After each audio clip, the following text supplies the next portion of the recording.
വിചാരിച്ചിരുന്നത് നമ്മൾ നല്ല ഫോളോവേഴ്സ് കിട്ടണമെങ്കിൽ, നല്ല വ്യൂസ് കിട്ടണമെങ്കിൽ നമ്മൾ എന്ത് ചെയ്യണം, നല്ല കോണ്ടൻസ് ചെയ്യണം, നല്ല വീഡിയോസ് ചെയ്യണം, ആൻഡ് നല്ല ട്രാൻസിഷൻസ് ഒക്കെ ചെയ്യണം എന്നാണ്.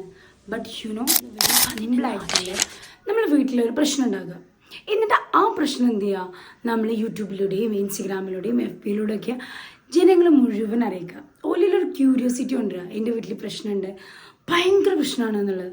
അപ്പോൾ സ്വാഭാവികമായിട്ടും എന്ത് ചെയ്യുന്ന ആളുകൾ നമ്മളത് വന്ന് നോക്കും.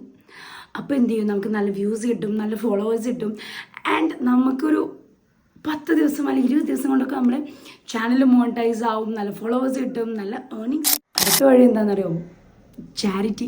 ഈ ചാരിറ്റി ചെയ്യുന്നത് നമ്മൾ നല്ല വീഡിയോസ് എടുക്കുക.